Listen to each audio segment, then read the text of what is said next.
Assalamualaikum warahmatullahi wabarakatuh.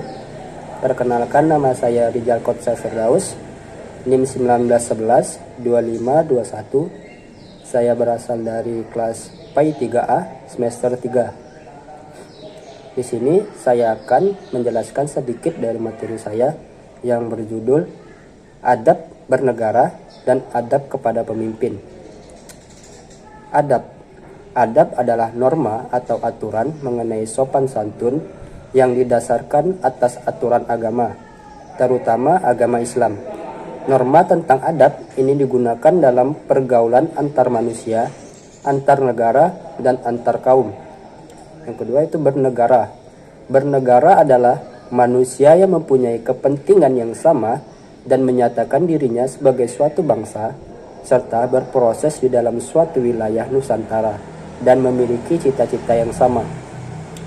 Dari keduanya dapat disimpulkan, adab bernegara adalah suatu aturan atau norma yang berlaku di dalam suatu wilayah yang disebut negara. Pemimpin adalah seorang pribadi yang memiliki kecakapan dan kelebihan, khususnya kecakapan dan kelebihan di suatu bidang, sehingga dia mampu mempengaruhi orang lain untuk bersama-sama melakukan aktivitas tertentu demi pencapaian suatu atau beberapa tujuan.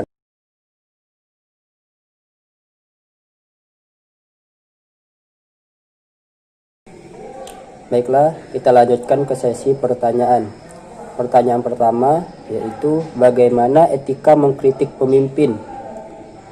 Etika yang baik menurut Rasulullah dalam mengkritik pemimpin adalah tidak mencela, tidak mengatakan hal-hal yang buruk, dan tentu saja tidak boleh merusak fasilitas umum. Pertanyaan kedua, apakah mengkritik pemimpin di muka umum hukumnya haram? Mengkritik penguasa di muka umum hukumnya boleh dan tidak termasuk ghibah. Dalilnya ada dua, yaitu pertama, dalil mutlak tentang mengenai kritik terhadap penguasa. Kedua, adanya dalil-dalil bahwa mengkritik penguasa yang zalim tidaklah termasuk ghibah yang diharamkan dalam Islam. Bolehnya mengkritik secara terbuka juga diperkuat dengan praktik para sahabat Nabi Muhammad SAW yang sering mengkritik para khalifah secara terbuka. Pertanyaan ketiga, apa saja kewajiban rakyat terhadap pemimpin?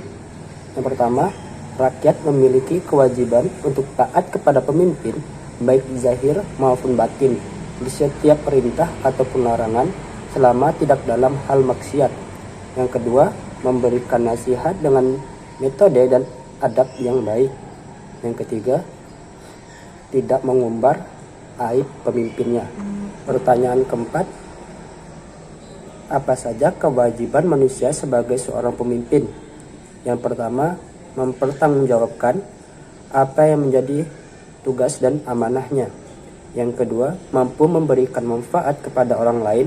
Yang ketiga, mampu menjadi inspirator dan motivator bagi orang lain, yaitu menjadi orang yang patut dicontoh bagi mereka.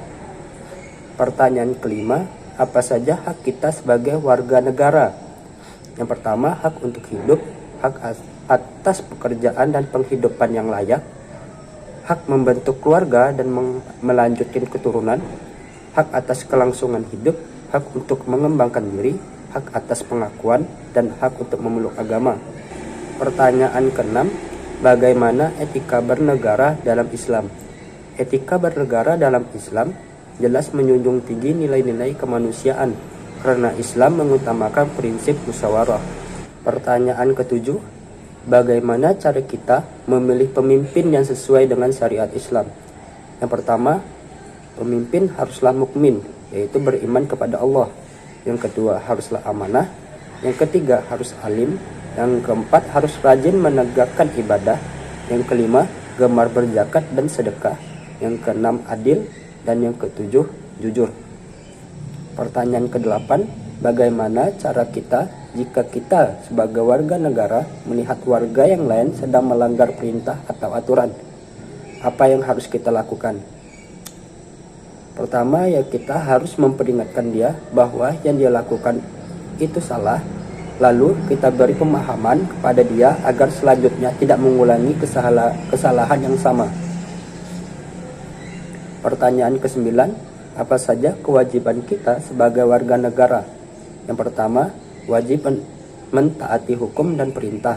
Yang kedua, wajib ikut serta dalam pembelaan negara. Yang ketiga, wajib menghormati hak asasi manusia orang lain. Yang keempat, wajib tunduk kepada pembatasan yang ditetapkan dengan undang-undang.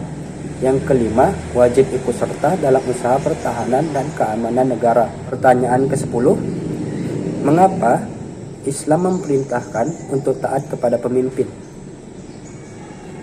Islam memerintahkan untuk taat kepada pemimpin tidak lain karena ketaatan kita kepada pemimpin memiliki arti kemanusiaan dan sekaligus ketuhanan, kebahagiaan dan persatuan, keselamatan dan kebersamaan, kerjasama dan persaudaraan, serta keteraturan dan ketaatan. Sabda Rasulullah Shallallahu Alaihi Wasallam, barang siapa taat kepadaku, maka sungguh dia telah taat kepada Allah. Dan barang siapa taat kepada pemimpin, maka berarti dia telah taat kepadaku. Hadis riwayat Muslim. Pertanyaan ke-11, bagaimana cara menyikapi pemimpin yang zalim? Cara kita untuk menyikapi pemimpin yang zalim yaitu dengan menasihatinya dengan hikmah dan pelajaran yang baik agar ia kembali kepada Allah Subhanahu wa taala.